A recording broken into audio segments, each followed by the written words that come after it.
Hey everyone, Pastor Rob here. As some of you know, many of you probably know, I was away not the last two Sundays, but about 3 Sundays ago. But I was away at Synod, right back about, I don't know, a little over a week ago. And I thought that it might be good and helpful to give a little bit of an update about what happened at Synod and even what Synod is, because some of the things that were decided and some of the things discussed actually will have relevance for us here at Sunny Slope. And so I thought I'd maybe just take a few minutes and kind of share a little bit with you about what happened and what the impact of that might be. First of all, what is Synod? Synod is a leadership, it's essentially a leadership meeting, a denominational leadership meeting, and it takes place once a year. It's usually in Grand Rapids, Michigan. This year, though, it happened to be in Ancaster, Ontario. The way that it works is every classis, and a classis is a group of churches that meet usually in a specific region. They delegate 4 people to send. They usually send an elder, a deacon, a pastor, and then another, usually it's a second minister, but 4 people, and they meet in Grand Rapids or in Ancaster or sometimes other locations as well for usually about a week. And they make decisions and they have discussions related to things that have to do with the denomination as a whole. And so local churches discuss local church things. Classes discuss things that are happening and things that churches are partnering with in a region, and Synod discusses things that affect the entire denomination. So some of those things include updates on our mission efforts around the world, receiving new candidates into ministry, deciding or clarifying doctrinal positions or beliefs. And so that's what happens over the course of the week. Usually delegates arrive on a Wednesday or on a Thursday. Meetings usually start on Friday. The way that it works is all delegates are divided into one of 7 different committees, and these committees each get a list of materials and a list of kind of things that they have to discuss. And as a committee, they will make recommendations that then go to the floor of the entire synod. And so in my case, I was on a committee and we had 4 different overtures that we had to look at, as well as a bunch of reports from different agencies. And sometimes what you're just doing is you're making a note that we've received this information. Sometimes you're discussing more complicated matters. But at the end of the first 2 days, you're ready to make recommendations, hopefully to the floor of the entire body. And then beginning on Monday, going through Thursday, you start meeting usually about 8:30 in the morning. There's a time of worship, and then you're going all day and you're having discussion on the different proposals that are brought forward from the advisory committees. And those decisions are made throughout the course of the week. And then by the end of usually by Thursday morning or early afternoon, you're ready to be adjourned. So that's a little bit the way that it works. Now, if you follow denominational politics over the last 3 years or so, you're probably aware that there have been some very difficult discussions and some very difficult decisions that have been made, most of them pertaining to human sexuality. In 2022, the denomination clarified and articulated its orthodox stance on human sexuality. We upheld, as a denomination, we stated our conviction on the traditional view of marriage between one man and one woman. We clarified that same-sex activity falls outside of God's design for marriage and for sexuality. In the following years, so 2023 and then 2024, the fallout from that was, first in 2023, there was kind of a year of pushback on that and trying to see if maybe we could still, it was kind of like an appeal that did not really go anywhere. And then what the next kind of phase was defining and deciding, what do you do with churches that don't adhere to that position? Are they forced to be, do they leave the denomination? Do they bring their position in line? So there was a lot of discussion about that. What about people who can't sign the form of subscription that articulates these points of view? So there were a lot of that kind of discussion going on over the last couple of years. And that brings us then to this year. Now, this year, uh, we're kind of going into this year's synod with there's been a lot of upheaval. There's been a lot of pain. There have been a lot of churches that have separated.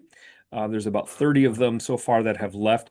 But there's also a sense of clarity. There's also a sense that now, as a denomination, we've made some decisions in terms of which direction we want to go. Now we're kind of at the point where the dust is settling a little bit. It doesn't mean that the pain is all gone. It doesn't mean that the repercussions are all over. It just means that we've kind of arrived at this new place, and we're sort of trying to figure out what does it look like to go forward as a denomination. How do we implement these sorts of decisions? And I would say one of the themes of this year's synod was rebuilding trust. Trust is at a low point, and there's a fair bit of suspicion on, throughout the denomination. And so, how do you rebuild that organizational trust within the denomination? So that's kind of where we are. So some of the decisions that we looked at and had to make this year had to do with um, how do you determine, how do you choose board members for various agencies for, say, Calvin University or Calvin Seminary or the board of the Council of Delegates? How do you ensure that they're in compliance with the stated beliefs of the denomination? So there was discussion about that and wanting to make sure that there's a mechanism in place to ensure that people are selected who hold to the official views of the Christian Reformed Church. And yet, how do you do that in a way that is gracious? How do you do that in a way that reflects, um, yeah, sensitivity to people who may be still struggling with these questions and these issues?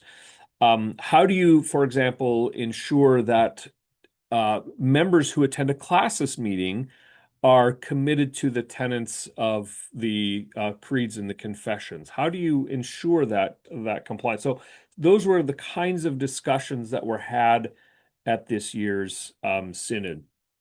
I want to highlight before I want to get into a couple of specific discussions and decisions that were made. But before we do that, there's a couple of things that I want to highlight in terms of big picture themes. Um, and at least two of them I think are, yeah, one of them I guess is the rebuilding of trust, but the other two themes are really, I think, exciting and opportunities, and they present real opportunities for growth. So the first one is a growing diversity within the Christian Reformed Church. Now, the process of becoming diverse is not, it's not an instantaneous one. It's a slow process, but there's a lot of progress that has been made along this front. So we sang songs at times. We had delegates singing in Korean, Spanish, and English all at once, singing the same song. We had a number of course, Navajo and First Nations delegates. We had delegates from Venezuela. So there's this increasing diversity within the Christian Reformed Church. Now, does that mean we're all the way there? Of course not. There's always going to be a need to continue to reflect the diversity of the church as it's portrayed in Revelation 7, the diversity that God desires. But one of the things that's happening in that vein is the diversity is coming really from a grassroots sort of level. It's happening as ethnically diverse churches are being planted and then sending delegates. And so rather than it sort of being a top-down mandated getting a certain number of cultural minorities delegated, it's which was tried before and in my opinion was not the right way to go about it. What we're seeing instead is grass level, like the church, the denomination itself is becoming more diverse, and now Synod is reflecting that a little bit more and more. And now again, there's some that will look at this and say, no, it wasn't diverse at all. I just disagree with that. And I think the trajectory that we are on is actually very encouraging in that sense. And that relates to the second theme that came up that I want to highlight because I think this will have an impact here at Sunny Slope, and that has to do with the movement towards church planting. So um, now there's a dark side to this. Well, dark side. There's a sort of a more concerning side, and that is that there is less and less money available for church planting. And that has to do with decreased ministry share revenue. The denomination is taking in less and less money, and it's a great concern. It's something that we ought to be really paying attention to. What that has meant is that there is no longer any funding available for people who want to go out and plant new churches. The denomination itself cannot fund that any longer. It can provide coaching and leadership and guidance, but it cannot provide funding for new churches. So that will be left to individual classes and to individual churches. But there was the brighter side of that is this real excitement and this passion towards grassroots level church planting. If we want to grow as a denomination, and if we want to move into the future that I think God may be calling us into, it's going to require that we get better and better at planting churches. Now, Sunny Slope Church, Classis Columbia, financially, we absolutely have the resources to do this. There's no question in my mind about that. Our Classis is because of the closure of a couple of churches and facilities, our Classis has a huge amount of money available to it. Sunny Slope Church has funds that we have that I think could be used. And so to start thinking along those lines, to think about what would it be like for Sunny Slope Church to plant in, say, Kaiser or West Salem, to partner with maybe a neighboring church to do that? What would it look like for Classis Columbia to plant in, say, Spokane? Some of these discussions are already starting to take place. I think we need to seize that opportunity, and I think we need to really begin to explore what it would look like for us to do that and to support that. A couple of other discussions that were made. Those are a couple of the themes that were made. But I want to talk about some of the decisions that were made. So Synod always has to make decisions on overtures that come before it. It has to make decisions on theological and ethical questions. It's important to know that throughout the week, there are dozens and dozens of decisions that are made. Some of them are rather routine, kind of almost rubber stamp kind of decisions. Some of them are just some of the things that Synod does is we hear different reports from sister denominations around the world. In fact, I had the chance to see a good friend of mine, Moses Jawaraf, who's the president of the Christian Reformed Church of Sierra Leone, where I taught actually last year. He was visiting and he was extending his greetings to the Christian Reformed Church in North America. So we hear a lot of that sort of thing. There's a lot of routine things that are routine decisions that are made. I'm not going to get into any of those. There's way too many of them to try to take you through all of them. But I want to highlight what I think are five significant issues that were discussed this year and the decisions that came out of them, and maybe make a comment about the extent to which they affect us here at Sunny Slope. The first is this. There was an overture or a request that came first from a local congregation in Ontario. And that request was to move towards creating a separate Canadian Christian Reformed Church.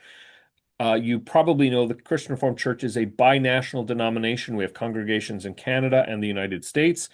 This overture wanted to separate along national lines, Canadian American. And if that were to have happened, that would have actually had a significant impact. The denomination would shrink again, and there would be, we'd lose a lot of our Canadian influence.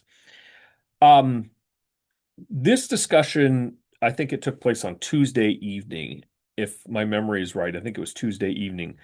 And the discussion was very passionate in favor of keeping the Canadian Christian Reformed churches a part of the larger denomination.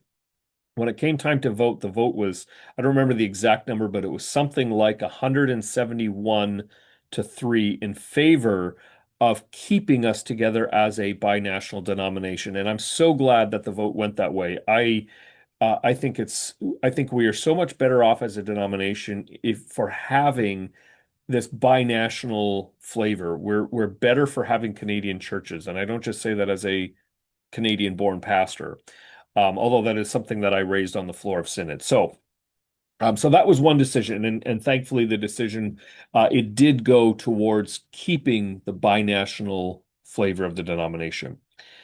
The second discussion that was had to do with something called the Belhar Confession.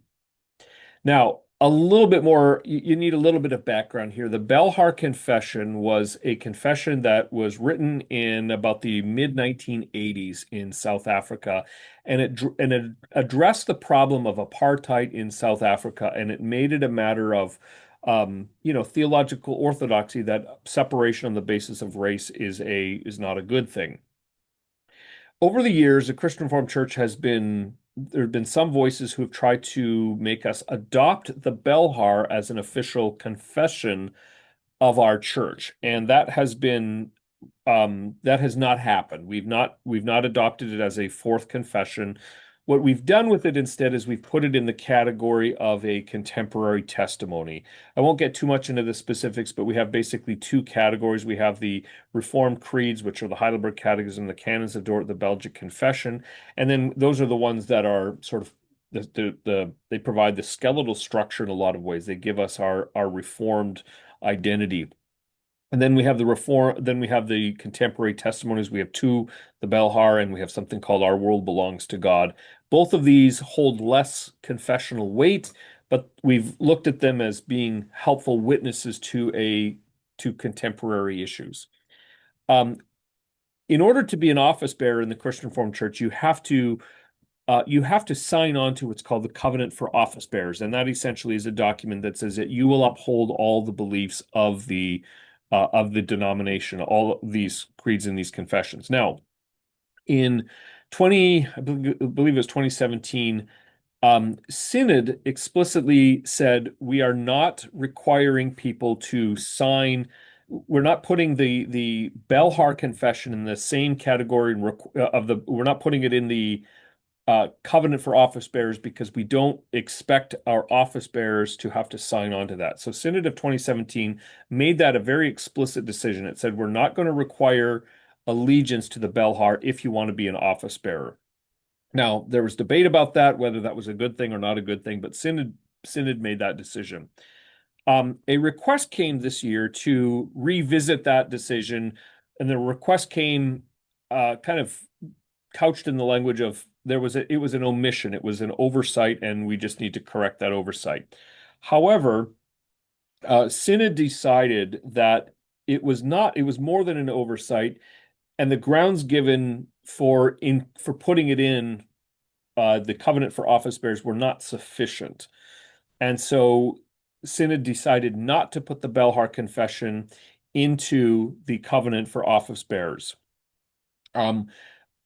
Mostly that was a procedural matter. Synod doesn't typically just revisit the same issue over and over again. Decisions are made. Once they're made, they're considered settled and binding unless there is considerable weight given for which to revisit an earlier decision. In this case, Synod judged that there were not enough grounds given to revisit an earlier decision. And so the Belhar Confession remains not in the covenant for office bearers. Another issue that was discussed has to do with assisted suicide. And that was a report that was requested about a year or a year and a half ago. And that report essentially said, this is becoming a bigger topic in our culture. And this is especially true in Canada, and by the way, to be really clear on terms here, this is not just providing end-of-life care or palliative care or hospice care. This is not just giving morphine to a patient who's suffering. This is referring to actively taking prescribed medication that will end a person's life. So it's assisted suicide. This is a big issue in Canada. It's increasing. Its practice and application is becoming much, much more widespread. Here in Oregon, we deal with it here as well. And so this is an issue that I think is helpful for us to contemplate. A report was put out by a task force committee, including a doctor, including ethicists, including lawyers, and they all worked together for the past about year and a half. And they produced a report that essentially condemned the practice of assisted suicide. The report is really well done. I think it's a quality report. And one of the reasons that it's so helpful is that it provides resources for how to care for loved ones and their family members in end of life situations. And so it doesn't just come out with an ethical position, but it actually resources you and it provides steps that you can take down to giving suggestions for Bible passages that can be helpful in providing end of life care. So I can put a link to that in the uh, in in the um, in the comment section. But that I found to be particularly helpful. Again, our state deals with this quite a bit, and so it's a big thing for us to be aware of. Okay, the next, and this will be the second to last decision that I'll highlight for us, and that has to do with the revised banner mandate. This is probably this was probably the decision that had the most controversy attached to it and maybe the greatest fallout from it. The Banner is a magazine that um, is the official magazine of the Christian Reformed Church. Now, the question has always been, what exactly is the purpose of the Banner? Why does it exist? And that purpose has changed over the years. Most recently, probably for the last, I would say about 20 years, the unofficial metaphor has been the banner is the kitchen table. It's a place where people from all around the CRC can come and express their opinions and their ideas. We're not always going to agree on anything, but anyone has the right to express their opinion and their point of view. That's been the metaphor, that's been the idea, and the banner mandate has reflected that idea, that imagery, and that kind of approach. So in the banner, you'll find articles that don't necessarily reflect the official position of the CRC. You'll find stuff, even ideas that challenge some of the official positions, and that's gone on for quite some time.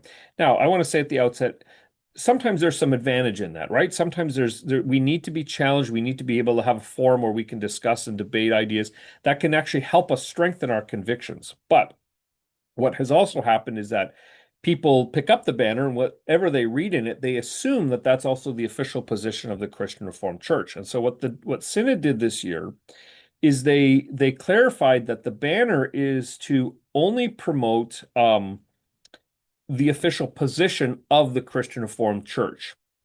Now, I've seen online a fair bit of uh, pretty nasty pushback on that, actually, in some corners. I think, on the one hand, I understand it. I understand the need and the desire to have divergent opinions and expressing those. But it's important to realize that within the last 10, about 15 years now, there have been other avenues created to do exactly that. So the network is a online forum in which people can come and they can discuss any opinion that they want, and that's encouraged and that's promoted, and there's nothing that, provided people stay within the guidelines, that's supposed to be an open forum where people can have that kitchen table discussion. So the idea, which I've seen online, the idea that this is like somehow Soviet propaganda and just shutting down dissent, that that simply is just not true. Um, what this is doing is saying the banner has to promote the official position of the Christian Reformed Church, and there's lots of positions on which there's room for disagreement, but you can still stay within the framework, the confessional framework of the denomination. So, for example, end times discussion. There's lots of discussion about what are the end times going to look like. The CRC doesn't have an official position on that, and so there's an example you can disagree on that. But the CRC does have official positions on lots of other things that are tied pretty closely to our confessional heritage. So infant baptism would be one of them. That's just a simple example. We are a denomination that holds to covenant theology. So you'd expect articles to be reflective of that and not challenging that or not presenting alternative viewpoints on that. You'll find lots of examples in broader culture that follow the same idea. If I, for example, picked up a magazine that was put out by PETA, the People for the Ethical Treatment of Animals, I would not expect to read an article about how to prepare a steak for dinner. Um, and if I saw that, I would actually I would actually be shocked. And that would be very problematic. I would expect to read articles that articulate and point out the official position of that organization. And this is essentially true here as well. This is not again, an effort to shut down diverse opinions.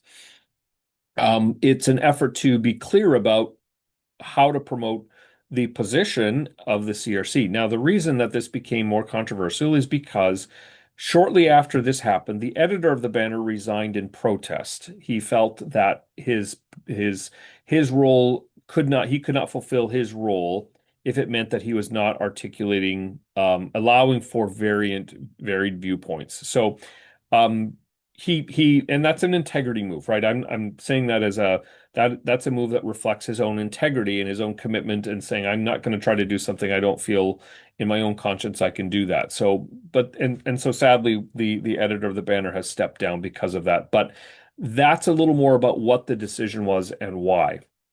All right, final decision that I'll cover, and that has to do with virtual church. About a year and a half ago, Synod, maybe 2 years ago, I don't remember exactly when, Synod created a task force to answer the question, can a church exist online? And so a task force was created to answer that question, and maybe it's better to say to explore that question and to sort of look at what might that look like. The task force came back this year and essentially said online ministry is great. Online ministry can be done. It's pretty questionable whether a church itself can officially exist online. And there are reasons for that. How do you practice baptism? How do you administer the sacraments with integrity? How do you ensure discipleship is happening? And so this report said, no, probably not. But, and this is where it gets important, Synod agreed with that report, but it said we're not quite ready to close the door on this just yet. We think that there's an opportunity for a little more study and exploring this in a little bit further depth.